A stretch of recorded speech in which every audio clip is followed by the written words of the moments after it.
mode. There we go. Perfect. Okay, so basically tonight's you've had some very good discussions. I've seen them, a couple of them on the YouTube channel. There's been some very good information presented to you about emergency preparedness, personal and family readiness, as we discussed. Tonight we're going to focus in on communications, as it were, and how we interface communications with our plans. So I'll go ahead, Claudia, there. These are the scriptures that I was alluding to, just to help you understand why we've gone the way we do.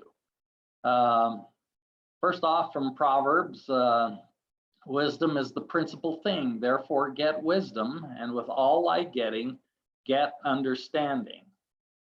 Earlier in Proverbs, we hear, trust in the Lord with all thine heart and lean not unto thine own understanding. In all thy ways acknowledge him, and he shall direct thy paths. Then, from the Doctrine and Covenants, Satan seeketh to turn their hearts away from the truth, that they become blinded and understand not the things which are prepared for them. So I take this, that what we really want to develop with our understanding is to be like the sons of Mosiah, who had waxed strong in the knowledge of the truth, for they were men of a sound understanding. It goes on to talk about them a little bit more, but this concept of understanding is really key, and that gets right to the heart of communications. At the same time, it also lets us know that when times get tough, we don't forget the basic principles we've been taught all of our lives. So the concept of digging a bunker in your backyard, stocking it with guns and ammunition, and keeping everybody out is not the Lord's way, and it's not the way that we teach preparedness and readiness. We prefer to have our neighbors on board with us so that we're all standing together unitedly and helping one another out, living the way that our Father in heaven would want us to live. And then we remember that our God is always trying to communicate with us, that we may understand. However, sometimes communication fails, and it only fails in this respect when our receivers are not tuned into him. So one of the first things that we wanted to point out as we talk about communications tonight are a few principles. The first one, principle number one, is that something is sure to fail in times of stress. This little math formula probably doesn't work for all you math majors out there, but the concept is, if I have one method of communication, that will probably equal zero, because it's probably going to fail. In almost every disaster scenario we've been in, and all the drills that we've done, and when we have our hot wash or our discussion afterwards about what went well and what didn't, almost always communication is brought up, that there was some sort of a failure. So if one communication method equals zero, then having two or more in your back pocket may equal one when it all comes down in the end. So that's the first principle. Something will probably fail, and we need to be able to deal with that in a positive way. Second is a little clip that I'm going to show you here. Principle number two, positive communication is never so valuable as when it is needed most.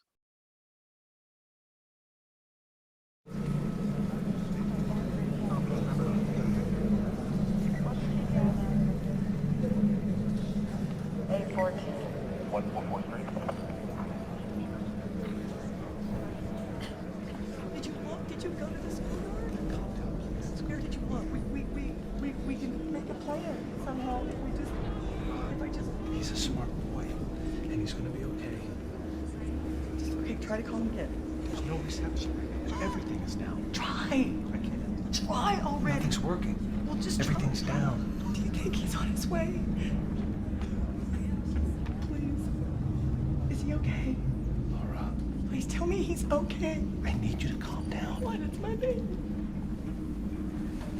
This is so bad. He's out there by himself. Make sure you know where to find your family in an emergency. Start your plan at ready.gov.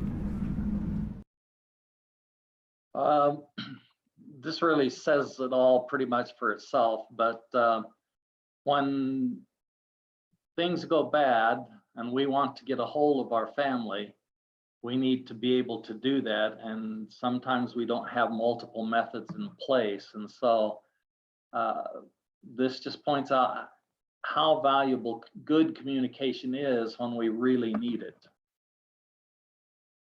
Principle number 3, communications must be clear and understandable all to have value.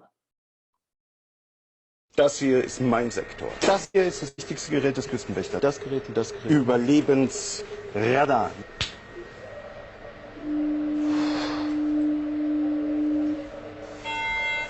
Mayday, Mayday. Hello, can you hear us? Can you hear us? Can you... Over. We are sinking. We are sinking. Hello? This is the German Coast Guard. We are sinking. We're sinking. What are you thinking about? So that explains it pretty well. If we can't understand what's being said or we're not clear, then the message doesn't get through and we don't accomplish what we're actually after. This one I just saw in the newspaper just the other day, and I thought it was very good as we were preparing for this. Principle number 4, simple and direct is almost always better than flamboyant and complicated. It amazes me to look at all of the young people today and all of the elaborate things that they try to invent to invite their special someone to prom or whatever. And really, sometimes all it really takes is just a simple, straightforward request. So those are 3 or 4 basic principles that I think we want to keep in the back of our mind as we go through the discussion this evening.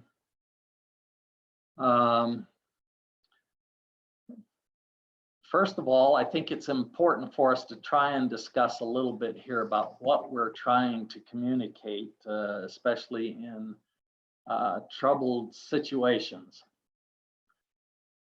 First off, I think one of the things that we want to be able to communicate is what our plan is to our family and to friends and those who will have roles to play in the communication process or in the response process.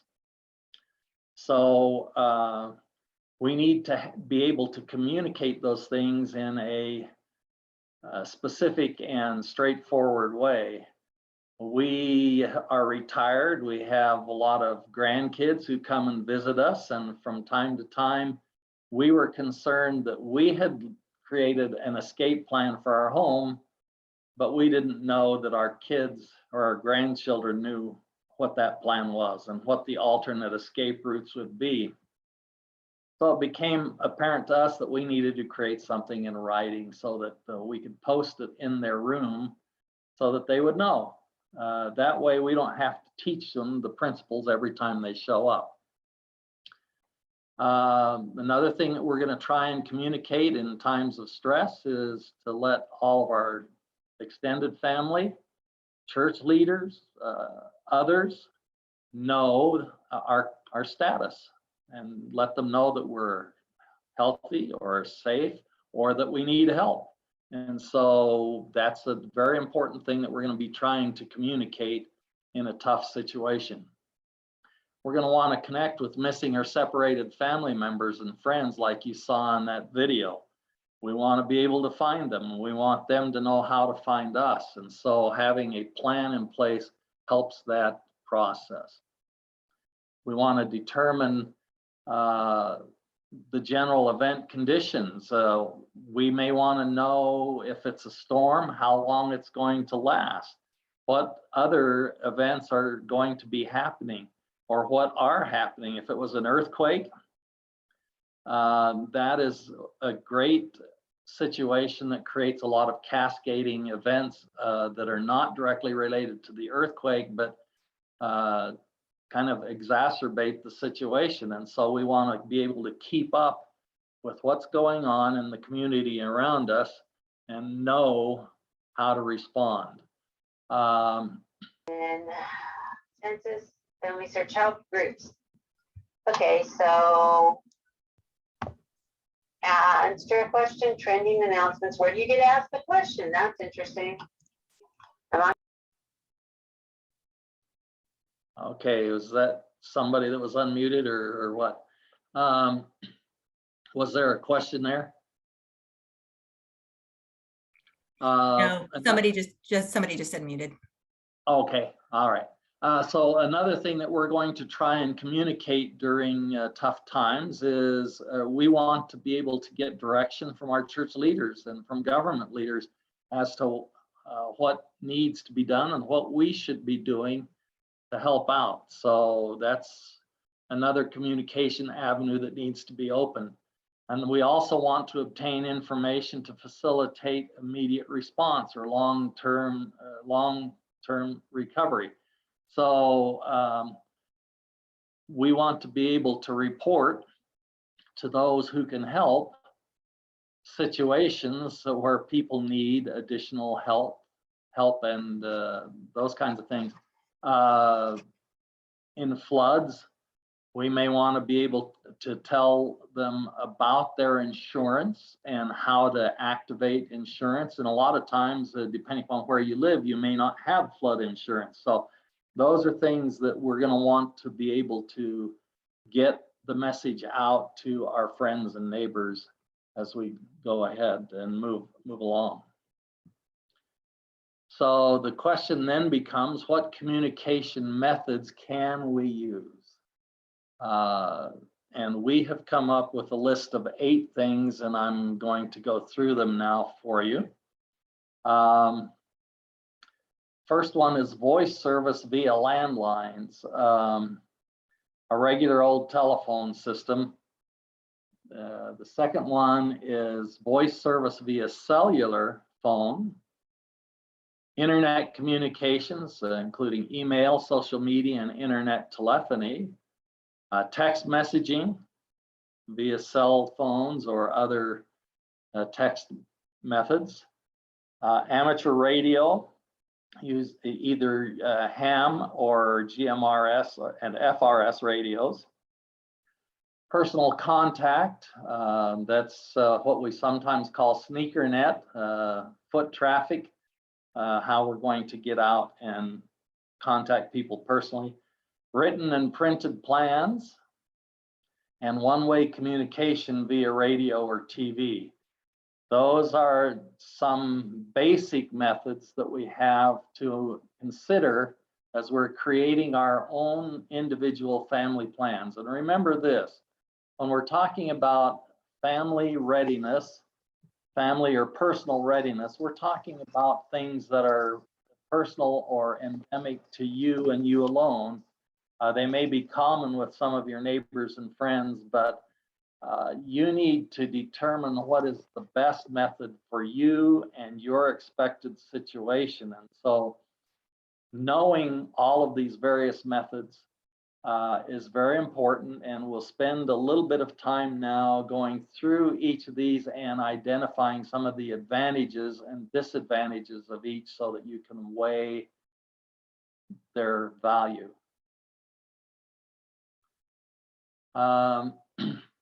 Voice service via landlines, we'll just kind of go through this stuff fairly quickly because it will become a basis for some of the rest of the discussion we'll have this evening. But the nice thing about a telephone, a landline, is that the information is private. It can allow for conference calls if you have the right equipment. It's more resilient depending on the type of construction and the nature of the disaster in your area. So sometimes these will stay up and running for a while when we lose some of the other methods of communications. It's basically what we're trying to say here. They can be used for faxing hard copy information. Basically, if we talk to people on the phone, we're giving it to them verbally, and they will have to write that down, which is one of the disadvantages. But to compensate for that, if you have the proper equipment, you can fax a written or a hard copy of the information you're trying to transmit, and that will get through without any problems in understanding on the other end. Typically, these telephone systems carry their own power source, and they're hardened to a certain extent, and so they don't necessarily fail because the power goes out, though they may fail after a period of time after the power goes out, but they'll still be up and running for a while. The disadvantages are most people have cell phones now. They don't carry, they don't pay for a landline, which is an additional expense. They are tied to a specific location. You cannot pick up and run with them. They have to stay tied into the hard wiring that supports them. They are subject to failure under certain scenarios, so you can count on them failing.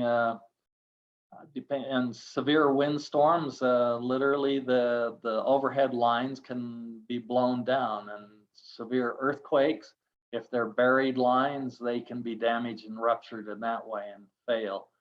And as I pointed out, the information is verbal and must be transcribed for written record. Cellular use is much more flexible. You don't have to be at the location or the address. And again, it is still private, and you can conference call on it. Nowadays, it's the most common form for interpersonal communications. For a long time, if the power went out, so did your phone, but most of the areas are now being hardened against equipment failure and are having large backup batteries and even some solar recharging, so that could be a more reliable way of communicating. And what's interesting is that long distance communication can be more reliable than close range. And we'll talk a little bit about that in a few minutes. And you can send pictures. You can take a picture and you can send it to people for real-time situational awareness. Disadvantages, the batteries only last so long, so you've got to have some way of recharging it. Cell phones are easily overloaded as far as their capacity to send messages very easily. And in a major disaster, you cannot depend upon being able to get through.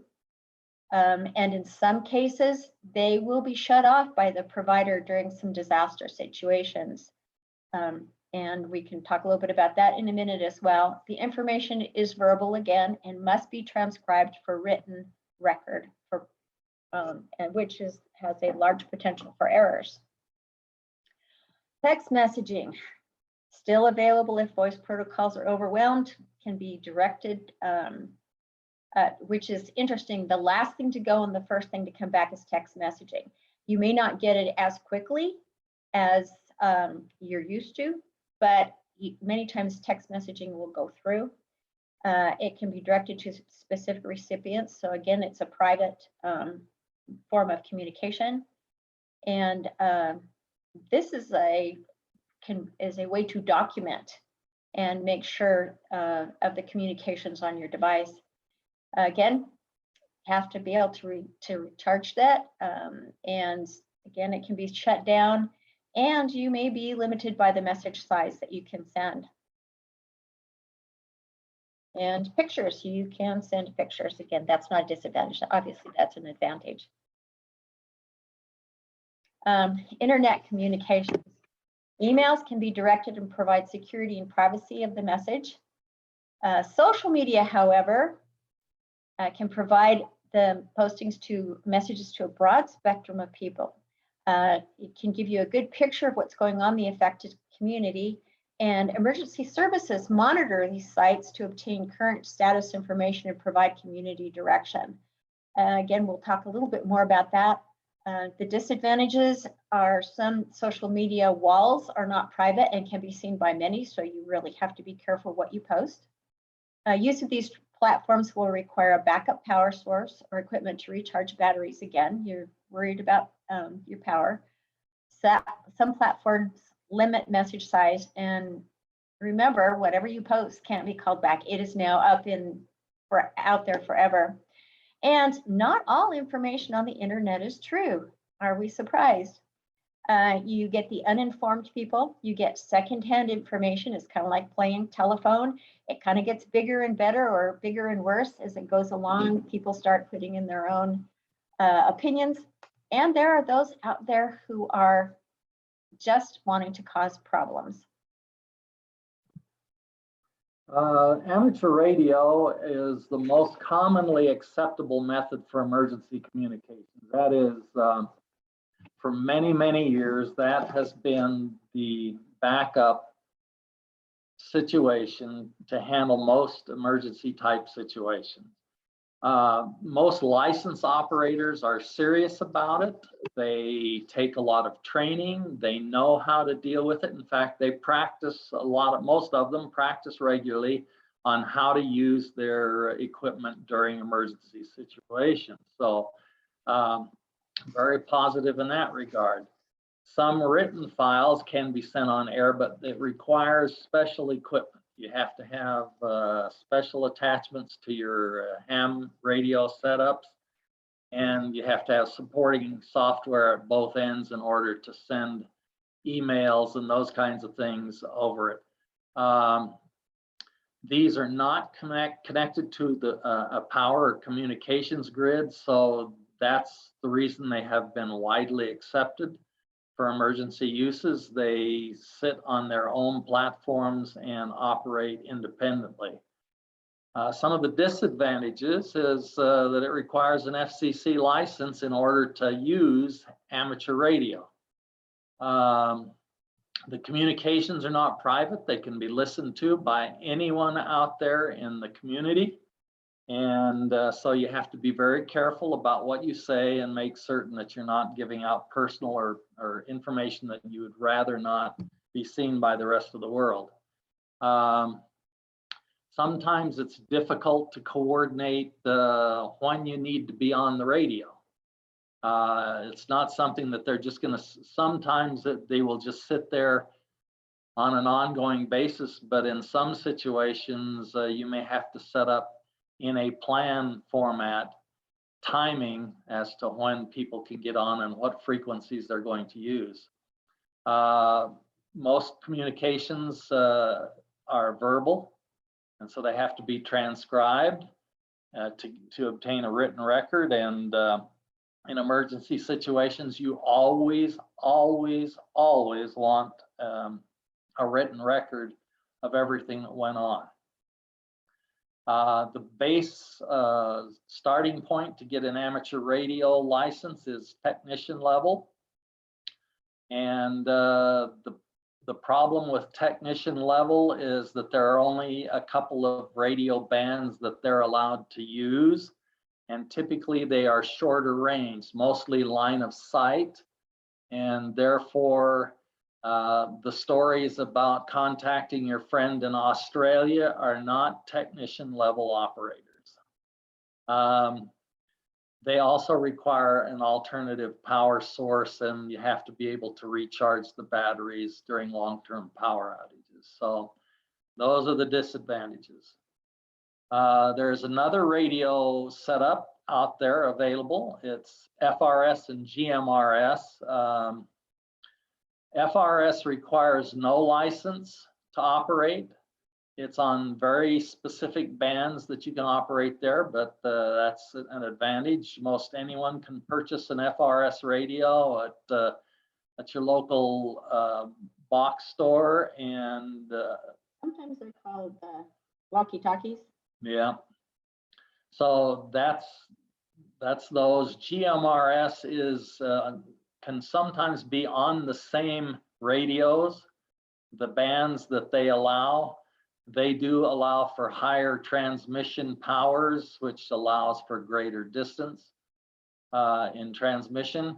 And the equipment is generally cheaper and more readily available to the general public than amateur radio, ham radio equipment. The disadvantages, like I said, GMRS requires an FCC license to use it on certain bands, and in order to increase the power output, you have to have those licenses. The transmission distance on these things is line of sight and rarely meets what is printed on the package. So you go into the store and they say, this has got a 35-mile range. Well, it may have 35-mile range on flat open country and you're up on a hill. So it doesn't always equate to what they say on the package. And generally you have to practice with these a little bit in order to know what you can do. They are an open network, that is, anybody with one of these radios can hear what you're doing if they're on the same frequency that you are. And so again, there's no privacy of the information that you're transmitting. Coordinating contact times can be difficult with these as well, as like we talked about with the amateur radio. And it's even sometimes more difficult with FRS and GMRS radio systems. All communication is verbal and requires transcription. Again, it's if you want to make certain, you need to have read back and all sorts of other things in order to make certain that the message was received appropriately and correctly. Foot traffic, face-to-face. Sure communication method if distances are not too great. And it sounds like you guys have a lot of great distances. So I don't know how much this would actually work for you. Personal message delivery provides security and privacy, and virtual verification of health and well-being can be obtained. So if you have an area where you're going neighbor to neighbor, or depending upon whether you use for your ward or state or family plans, is it feasible for you to actually send out runners? And of course, we call it sneaker net because we put on our sneakers and we go hiking. The disadvantages are conditions after disasters may make this method unsafe, whether it's because of extreme weather, winter weather, or a tornado, or whatever it might be. You have to consider that and always utilize 2 runners at a time. It's going to be the slowest method of communication, and messages need to be written to guarantee integrity. Okay, the last one is to have a written or printed plan. As I mentioned earlier with our family that come and visit us, in order for us to communicate to those visiting our home what the escape plan would be, we had to write it down and put it in a place where they could all see it and know what was going on. Sometimes by doing a written plan, you can spend more time. It provides more clarity as to what you're thinking and what you're trying to accomplish. And it can, a written plan also contains all of the emergency contact lists that you want to have. And if it's in a format that you can carry with you on a regular basis, then that's a very, excuse me, positive aspect of it.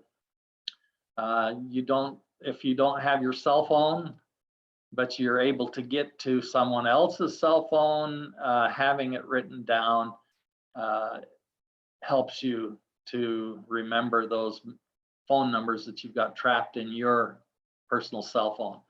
The process of writing a format plan and information helps you to think through the issues.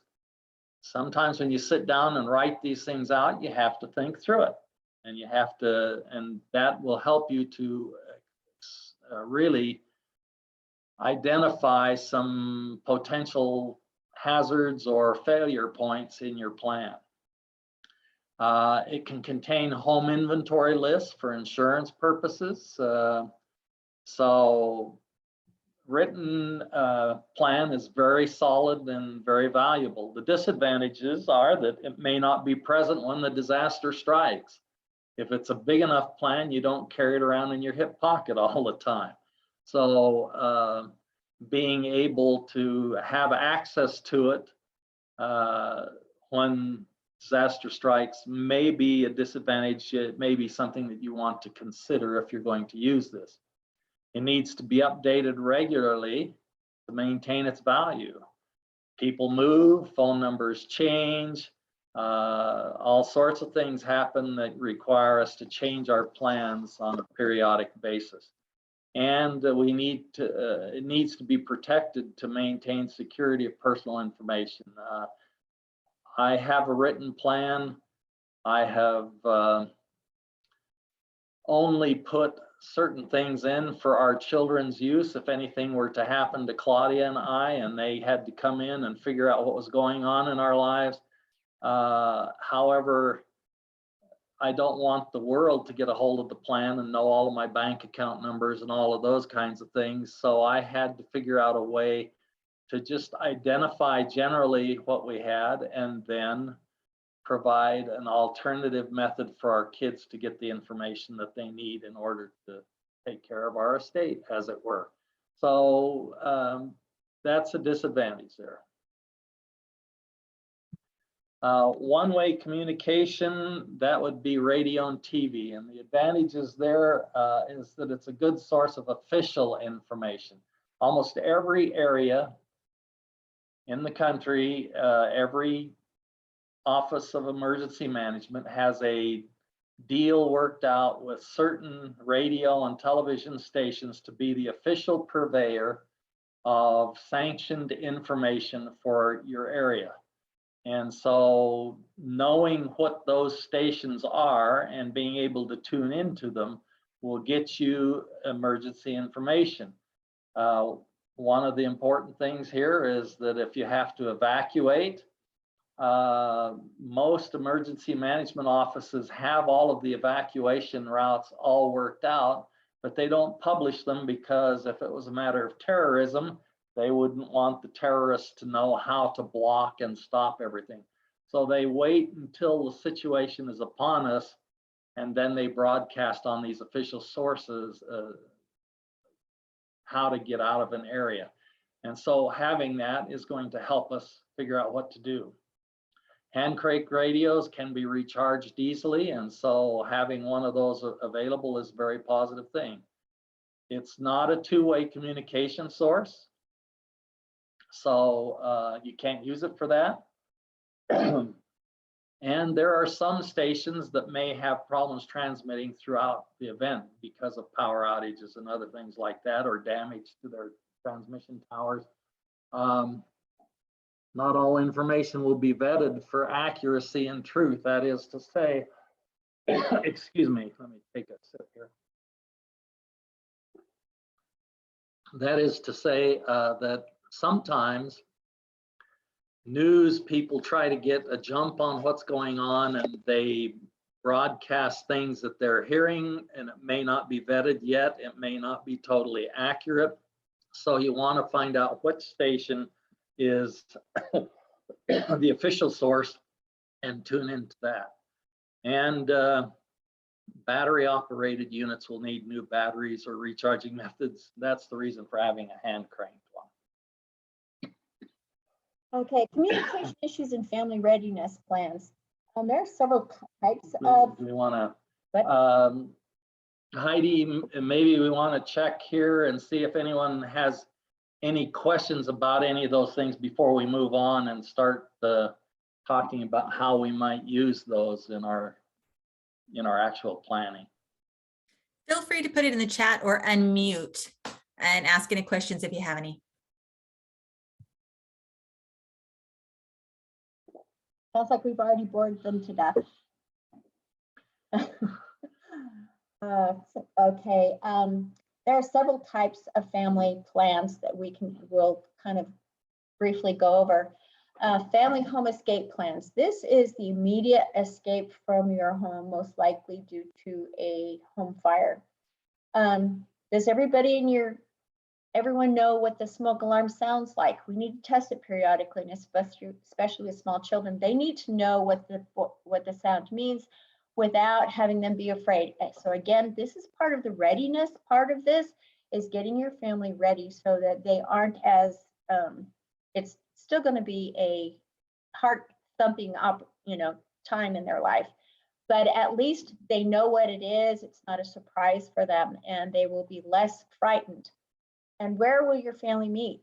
Do you have if you need to evacuate immediately, as a Red Cross worker, we have met with people who've gone back into burning buildings because they thought family members were still inside, and they're lucky they're alive because they did that. And the thing is that the other person went out the back door instead of the front door. So if you all have a meeting place, and that way you can tell the first responders, I'm missing a child, or dad hasn't come out yet. When you have family come to visit, do they know the plan and how best to escape and where your meeting place is? We actually have alternate meeting places. We have one that's across the street, which is out of the way of first responders. And then we have one that's a little further away down the street. But both of those are in case somebody's not home. And they know if they find us on their front porch, why we're there. But in inclement weather, we wanted to have an option. So instead of shivering on somebody's front porch. Does everyone have a list of emergency numbers? Now, unless you are cognizant and ready to go, and remember to grab your cell phone with all of your numbers in it. I don't have those numbers in my head anymore. They're all on my cell phone. So we have different ways that we have put together so that if we leave our house, we have those important things written down, and we can snatch and grab them immediately so that we have that information. Two other things that I'd like to point out here with regards to this is that 96% of all Americans, according to the Red Cross, will experience a disaster of some sort in their life, and by far the most common is the house fire. Every 40 seconds, a fire truck is rolling somewhere in the United States to someone's house that is burning down. So as having an escape plan, I think you all know about that. The point here with the communications is, how are we getting the word out? Do our neighbors know that they are our meeting point? And have they agreed to that?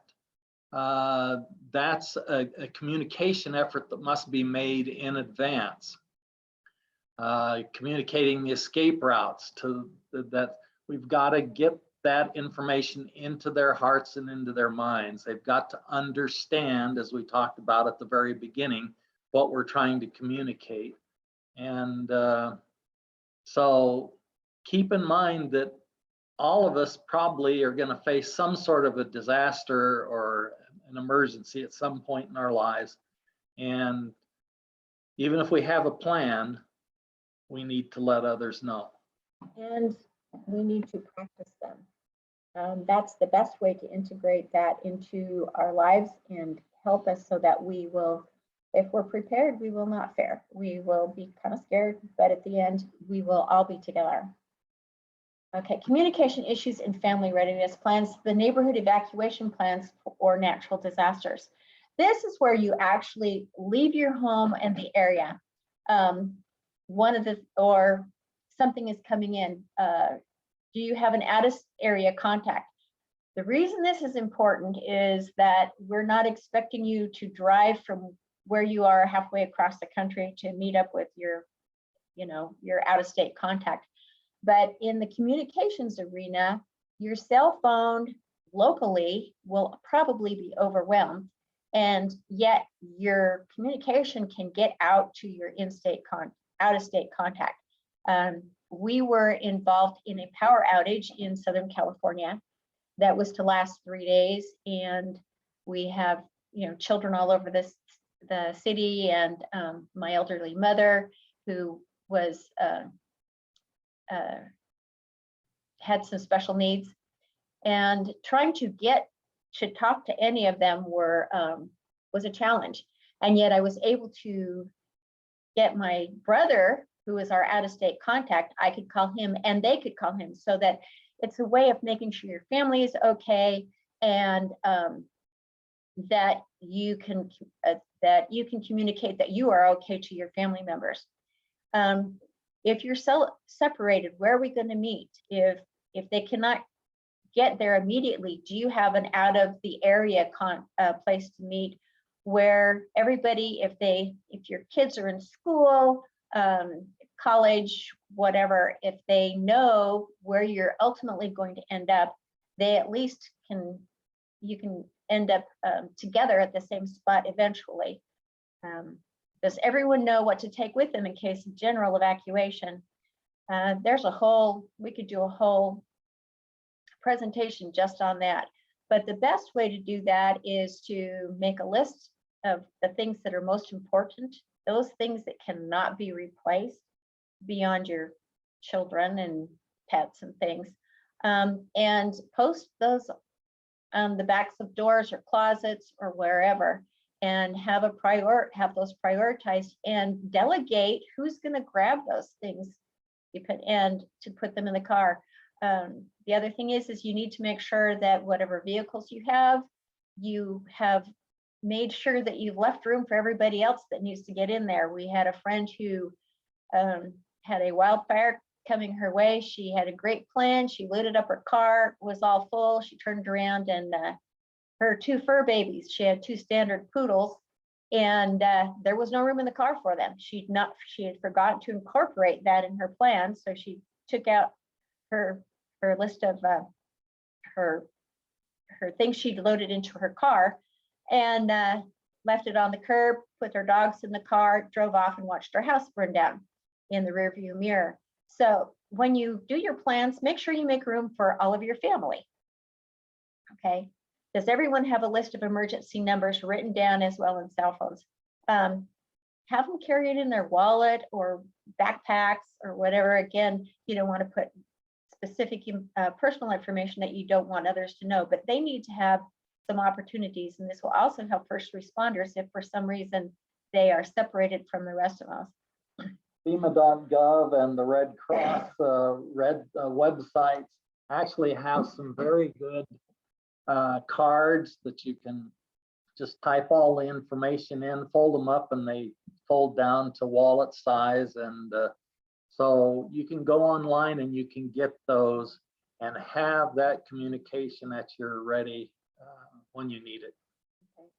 Okay. Who will pick up children from school? First of all, I'd like to talk just a little bit about latchkey children, those children who are home while mom and dad are at work. And if you were to be evacuated and you are working far enough away from the evacuation area, there's a good chance you are not going to be able to get out and pick up your children in a timely fashion, or maybe even enter into the area.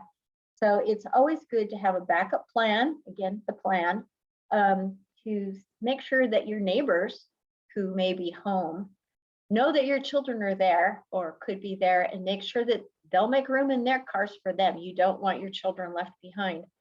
As far as picking your children up from school,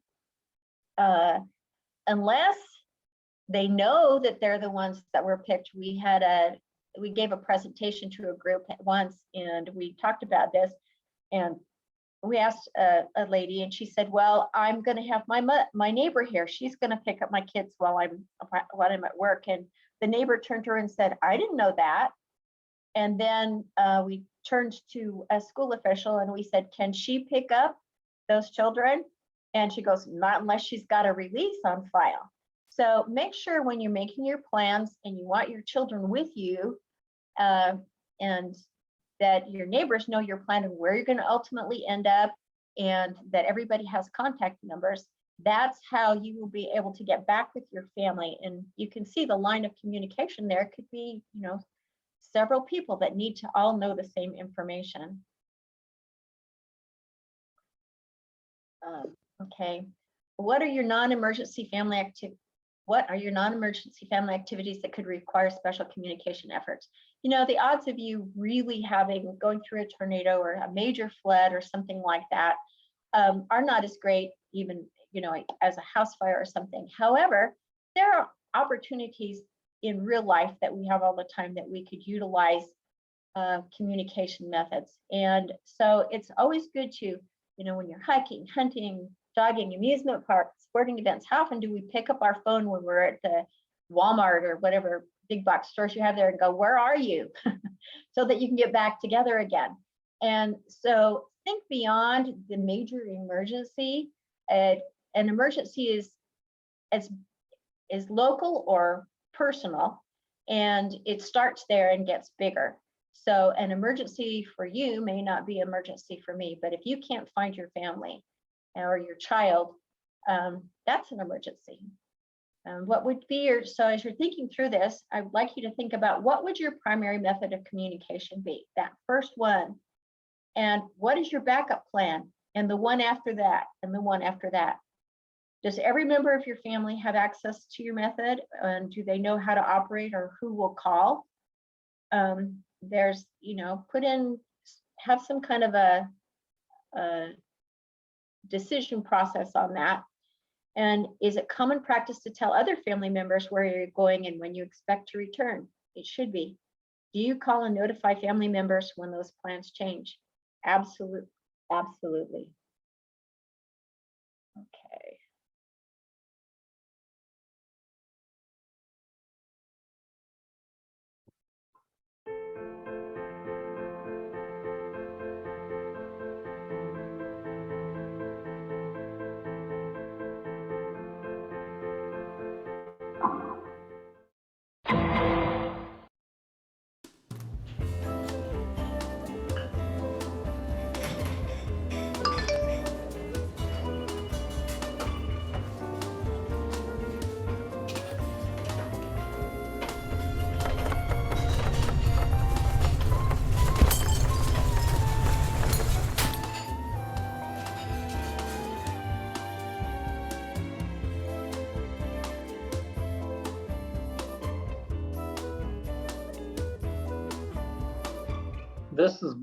That clip was based on actual occurrences on that earthquake that occurred several years ago, not yesterday, as it said August or April 23rd, but several years ago, and people actually knowing about the earthquake before they felt it as far away as New York. Okay, the use of social media during disasters. Well, first of all, as you saw in that cute little clip there, social media is instantaneous. It can be faster than nature. However, when Hurricane Sandy came ashore on the East Coast in 2012, the Red Cross viewed more than 2 million posts and tweets using search words. This effort had an impact on emergency response operations. 229 of those posts were sent to mass care teams. 88 resulted in responders shifting the focus of on-the-ground operations. When we use social media, it's almost a two-way street here again. It's important when we go to get information that we use vetted sites. So you should follow your emergency management, your police stations, your sheriff's departments, your fire department, because that's where you're going to get the most accurate information. And multiple platforms. They're on Instagram, they're on Facebook, they're on all of them. They try and get out there as much as they can so that they can get you the information you need. Again, it gives you the opportunity to provide pictures of what is going on, and they can utilize that in their plans and how to prioritize where they send their limited resources. And what's this one? Oh, go ahead. Well, basically, we mentioned it earlier, but not everything we hear and see on the internet is true. And some of it, when they use these kinds of things, when the professionals use these kinds of things, they apply certain principles in order to understand or to make qualified judgments as to what is real and what is not. Again, there are people out there who have nefarious reasons for sharing bad information. There are people who are just uninformed and passing along something that they found interesting but has not been verified. And then there are actual reports from people. They find that the way they can determine is to find the first mention, find out where it came from, and then see if there are corroborating messages. So if you're on social media and you can see the same thing that someone else has reported, by reporting that again yourself, saying, yes, I am here and I saw this, that helps them know that there is some corroboration there. And it's just, then they can start to weed through and tell what's going on. So if you're using it as a help for you to know what's happening elsewhere, you want to be able to apply some of these same principles in the things that you read. Where did it come from? Yeah, how much credence do you give to the source and those kinds of things before you take it as absolutely gospel truth. So, you know, it's unfortunate. These are great platforms that have been created, but there are some who would misuse them. Yeah, and how many times has the same picture been forwarded, and was it 20 minutes ago or 2 days ago? So, or 2 years ago. yeah. I want to talk a little bit about amateur radio during disasters. Like I said earlier, this is the gold standard of emergency communications. It's generally by people who have spent some time, who got onto these platforms, got their licenses because they're interested. And so they are a very solid way to communicate. In fact, the church has what they call the Emergency Response Communications, or ERC, and those are set up in most places around the country. I cannot speak for your area, but they're sponsored by the church through bishop's storehouses. They practice regularly so that people are familiar with the equipment and how to use it and how to report things, how to be clear and concise in their messages, and how to not put out things that we don't really want on the open airways. So if you're interested, I know that there are places around your area where you can get the classes that you need to be able to get an amateur radio license. The question would be, how can I obtain that? You have to take a class and you have to pass an exam. Actually, you don't have to take the class. You can go online, and there are any number of places. There are books that you can purchase and read without taking the class, but in the end, you will have to pass a test. And then you pay a fee, which currently, as of the 19th of April, is $35 for 10 years. And that license is granted to the individual who took the test and passed it. So that's the person who has the authorization to use the radios. People always ask me, I'm interested, but how much will it cost me besides the $35 initial fee? Equipment can be expensive. However, this radio that you see in the picture right here, I saw it online for 30 bucks. It handles all of the basic technician level frequencies and bands, and so it's a very quick and easy way to get in. The only problem with this particular radio that you see here is the antenna. The antenna will get you greater range on your transmissions. This antenna here probably will not get very far and is not much better than a walkie-talkie. However, spending just a few bucks more and purchasing an extending antenna on top of this will increase the range significantly. The walkie-talkie FRS GMRS radios can be used. A lot of hunters use them when they're out with their buddies and they want to keep in contact, so a lot of people are familiar with them. Basically, FRS channels are channels 1 through 7. They have a 5-watt maximum output, which means that they're not going to carry a terribly long way. They're line of sight mostly. They share some channels with GMRS.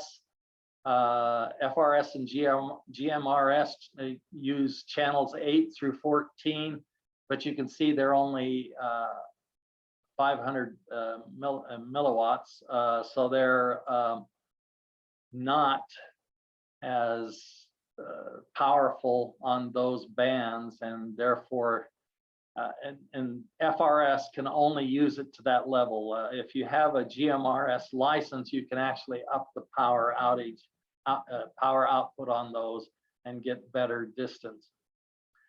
Typical GMRS channels are 15 to 22.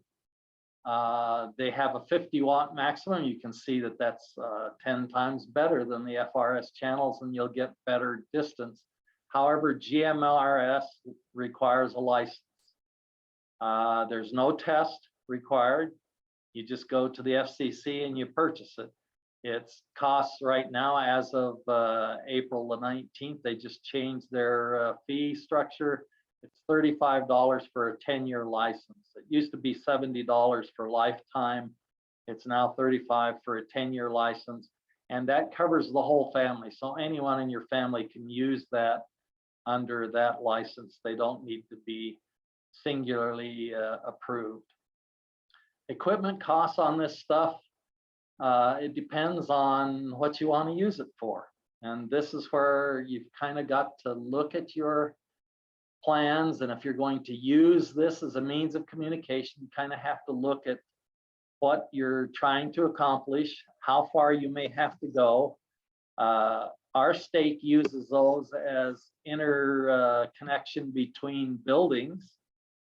Our stake is much smaller than yours, I am sure. It's only 2 square miles, and I have problems reaching from one end of the state to the other with these radios.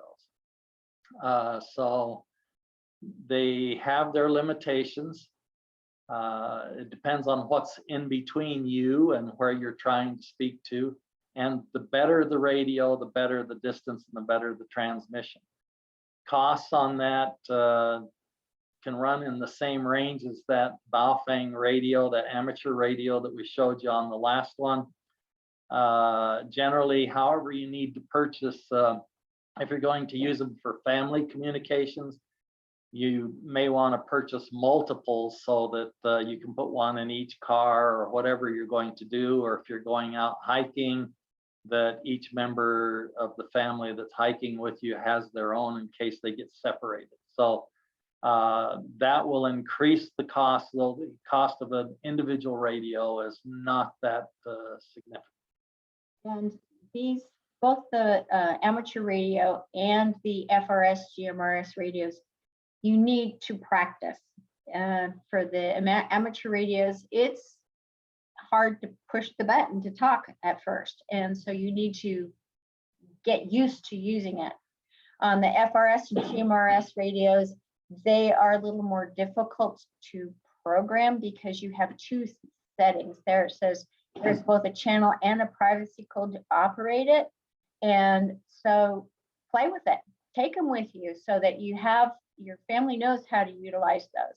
We have a family in our stake that he has 8 kids, and he lets his children play with the FRS radios, and so that, and you know, they'll have one upstairs and one downstairs and be talking, but that makes it so the kids are comfortable with the radios and they know how to change the channels and make sure that they can utilize those when it should the time ever come where they really need them.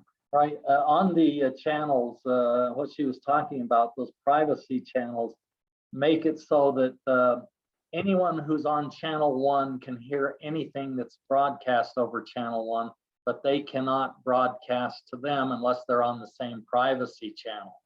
So you could have channel 1 privacy code 10, and if everybody's on that. So it takes a little practice. You got to know what you're doing and use those in order to make certain that everyone can communicate clearly and effectively. We talked about the sneaker net earlier. These are just a few pictures after a tornado. It will probably not be a beautiful day in the neighborhood when you go out if it's an emergency situation. Generally, when we practice things, it's on a Saturday, everybody's home, the sun is shining and everything is beautiful, and we go out and we practice, and then we come back. But when we actually need this stuff, you may not be able to recognize landmarks. When we first moved here, my wife is a visual driver, and she was looking for landmarks. And when winter hit for the first time, I was lost. she was lost because she could not see the landmarks that she saw when the snow was not on the ground. Well, if they're blown away or have collapsed during the earthquake and they're not readily recognizable, you probably need to have some paper maps in order to make this work. And the question is, do you want your 13-year-old running down to grandma's house 6 or 8 blocks away when the conditions are like what you see in these pictures in order to check on grandma and see that she's okay? So you need to think through how you're going to use SneakerNet in a tough and difficult situation. We recommend, we have a lot of wards who use SneakerNet to get status on all of the members of the ward after a disaster. That's their communication plan. But with the situations like this, we recommend that people who might be doing this take a CERT class or become familiar with safety that CERT teaches. That's Community Emergency Response Team. Teaches you how to be safe in tough situations and make certain you don't become a catastrophe yourself.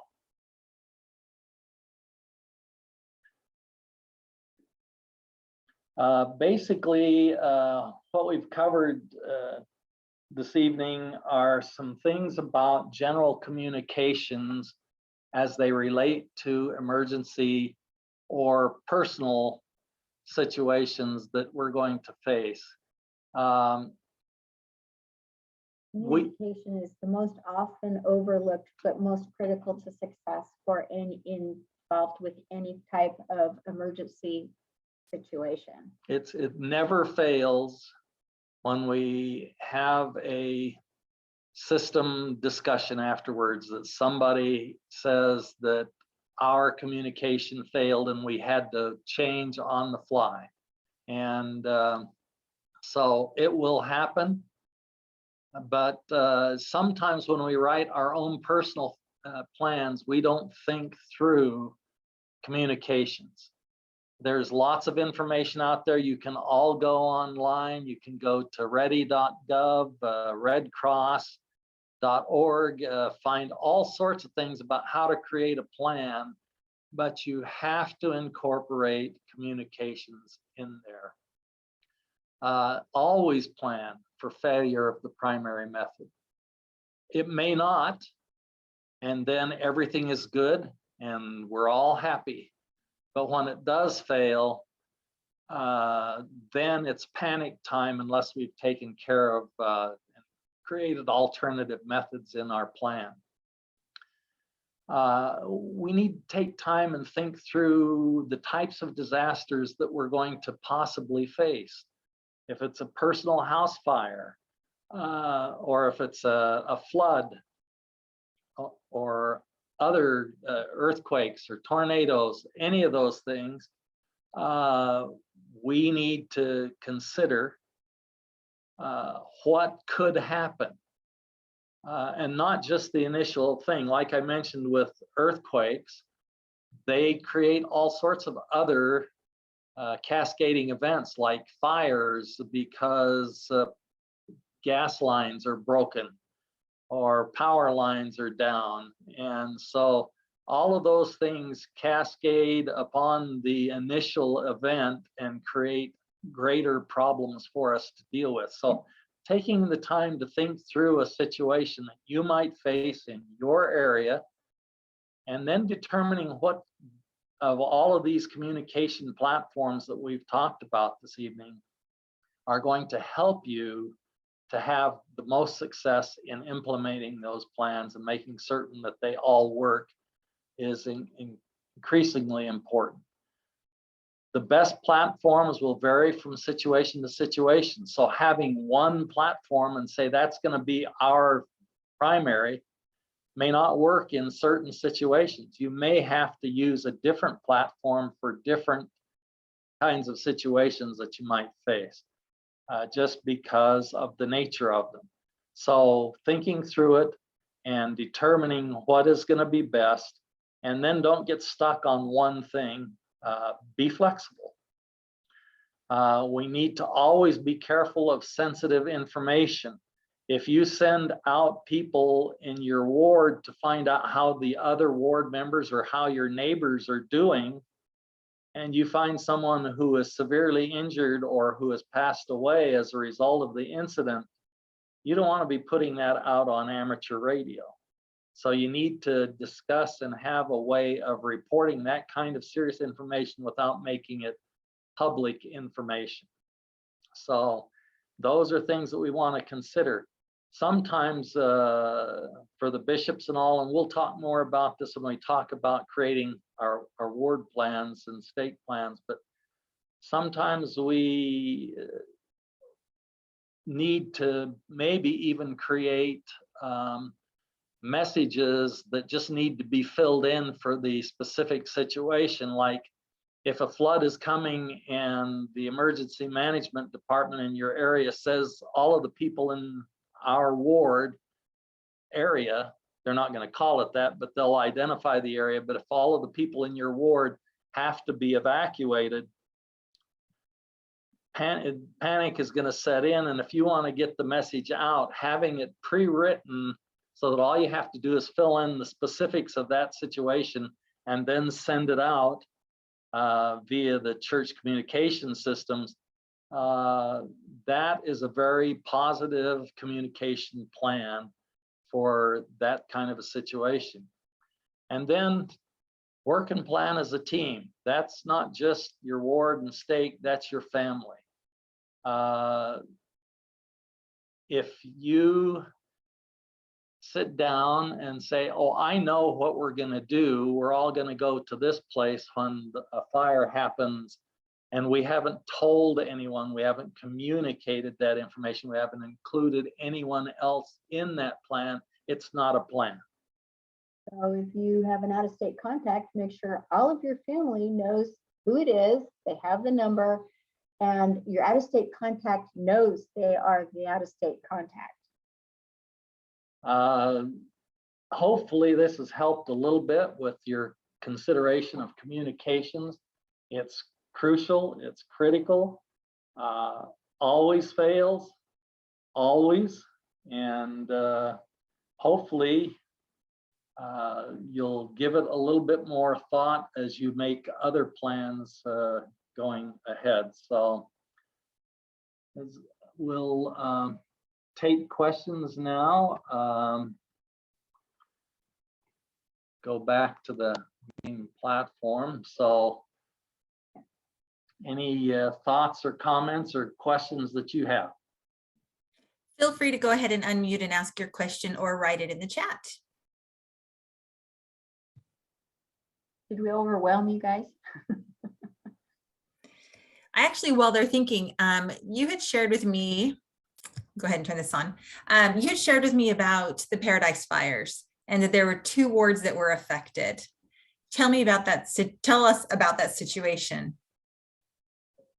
Please. Yeah, we were dispatched to the Paradise Fire with the Red Cross. Our responsibility when we got there was what they call reunification. It was our responsibility to find people that were lost and missing. That's not people who were burned up in the fire, but there were 80,000 people who lived up on the ridge that burned down. There was one way in and one way out. That fire swept through the town at the rate of 1 football field every 6 seconds. And so it was very concerning to a lot of family and friends who had family up there in that area. And they wanted to know what was going on. In our work in doing that, we ran across a lot of members of the church.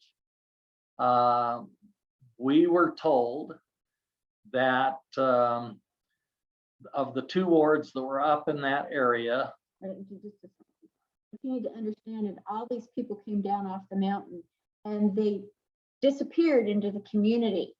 So that's why nobody knew where everybody was, and nobody had put together their communication plans as individuals. And we found people in New York and Texas and Washington and places like that doing our sleuthing. A lot of them were just out into the various communities at the bottom of the hill.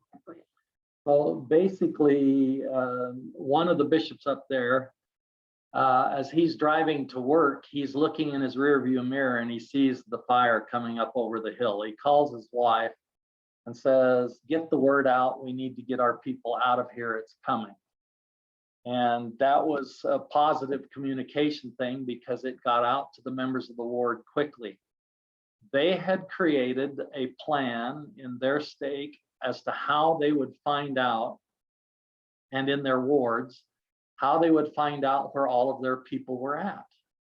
And as a result, by the end of that first day, the one bishop knew where every single member of his ward was and what their status and condition was.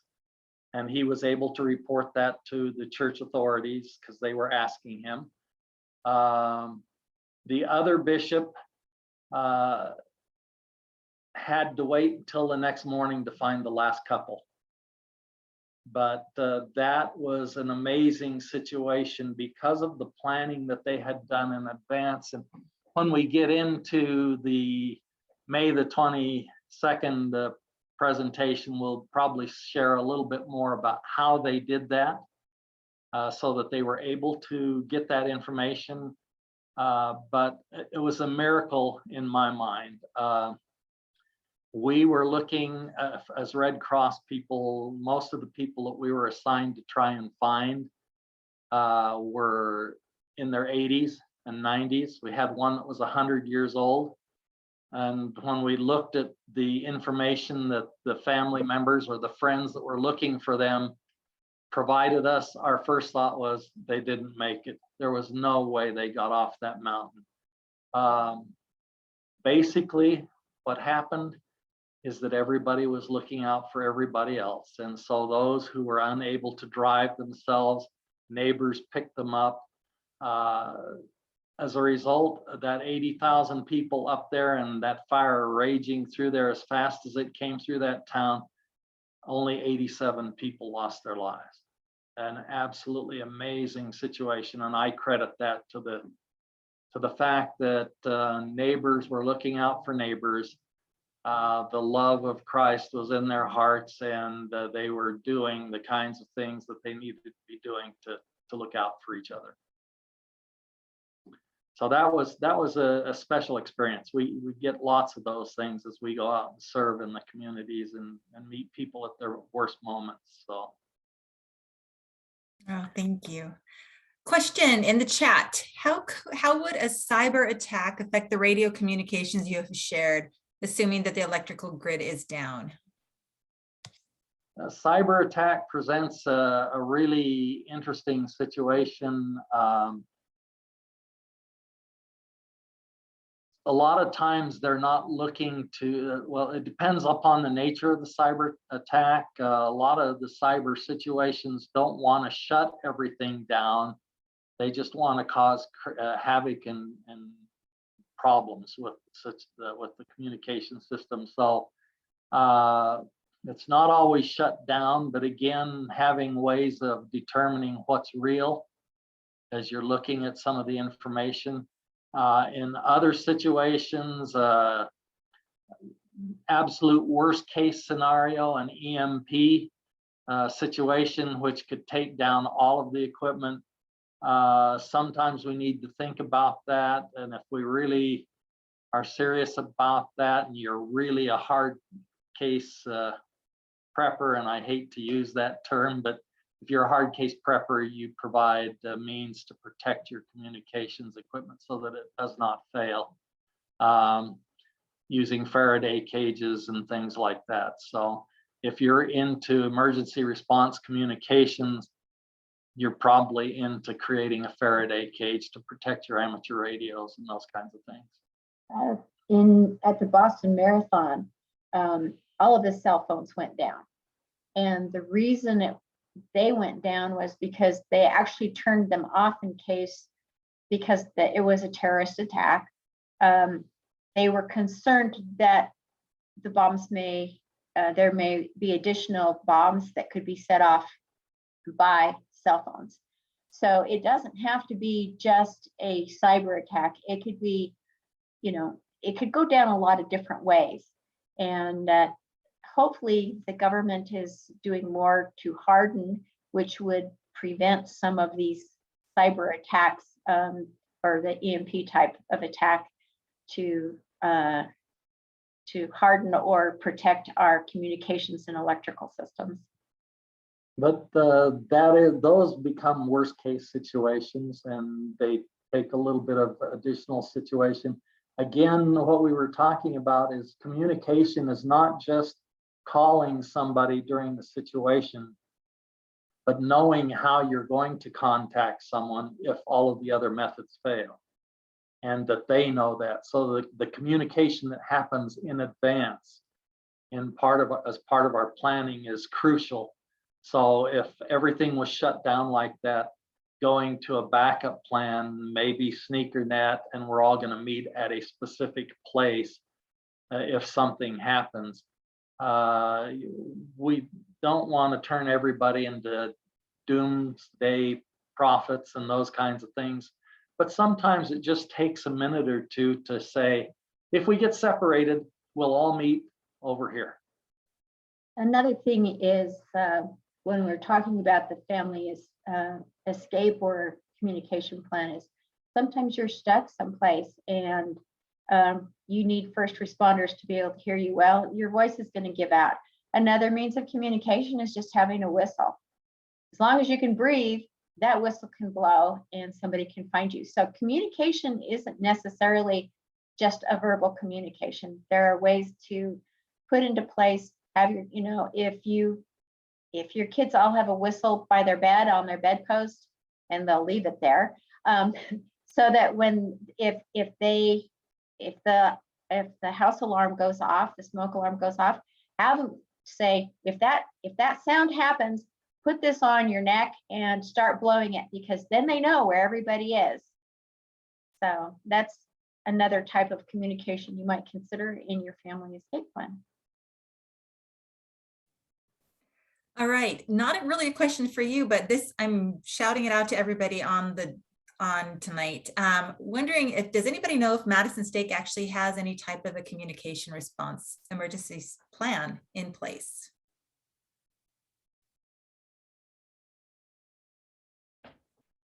Well, I guess I'm wondering, Heidi. Yes. I remember when, after COVID hit, like I got a call from my ministering brother. I'm not sure if that would be part of it. And then I had to call, my ministering sister. That's as far as I know that we have. Okay. That would definitely be part of a communications plan, and doing that is one of the methods that can be utilized. And what she explained is very real. Again, there are strengths and weaknesses to all of these things. We're going to discuss that more a little bit on the 22nd of May as we talk about more about the state plans. I will tell you this. I feel very confident in the plan that we have written for our stake, and our stake leaders know what the plan is. They've got copies of it and those kinds of things. But the thing that scares me the most about all of the effort and all of the things that we put into it is the communications aspect. And that is how they wanted to use amateur radio, for example, to communicate between the buildings in the state, because it would have greater transmission distance and that kind of situation. However, doing that requires a certain amount of forethought and planning and having people available to do that. So how many operators do we have? Are they clued into the plan? Are they a part of the plan? Have they been called and set apart to be emergency communications specialists to step in and help the bishops communicate with the stake and the stake communicate with the bishops, to communicate with the bishop's storehouse, wherever that may be relative to you guys? Those kinds of things, even though they're written up in our plan, that's our goal for this year, is getting our communications people involved more and doing some practice and getting some additional people called by priesthood leadership who would be available, because not everybody, if you have just enough operators and you call enough for the various teams you need, I can guarantee you half of them will be out of town or not able to get away from where they're at because of the situation that's going on. And so you won't have all those people. So you need backup. Again, backup people as well as a backup plan. Thank you. It's so important. So I hope we have a good meeting on the 22nd. And I want to throw this out while I'm thinking about it. Everybody here is invited to go to the meeting on May 22nd. I'm just hoping that the word gets out. We've tried to get out to the stake presidency and out to our head councilmen who've gotten it out to the wards. So anybody can come. And if you all here go too, that would really help support each ward and branch's plan, because our stake is huge. We have 15 units. We used to have 16, they took one away, but we go to the Mississippi, to Illinois, to central Wisconsin. It's pretty big. You have different problems than we do, and they have to be dealt with on an individual basis. And I would suggest that the principles that we talked about tonight expand from the family and personal communications plans to ward and state plans. And so if they were unable to attend tonight, I would highly recommend that they go onto your YouTube channel, kind of go through this stuff before we get together, because there's a lot more to discuss in plans than just the communications aspect. We won't have time to go back through all of the stuff. So this provides a very great solid background for that. Yes, thank you. And a couple other things. You mentioned ready.gov and FEMA and the Red Cross, that they have, the FEMA and Red Cross have cards that you can add your info and fold into the wallet. And then ready.gov, that would have fill-in forms, you said, for evacuation plans. Is that correct? Both Red Cross and ready.gov have all of that stuff there. The church actually has entered into what we call a memorandum of understanding with the American Red Cross, not only to use certain church buildings as shelters if need be, but also because the church recognizes that the Red Cross provides a lot of this background information that we need to create our own personal readiness plans. And so take advantage of those things. Don't do it all yourself. Don't reinvent the wheel. Plagiarize all you want. When we talk about our stake and ward plans, we'll send you a copy of what we've done. You can write it up, use it any way you want to help you get to the point where you really have something that will work for you.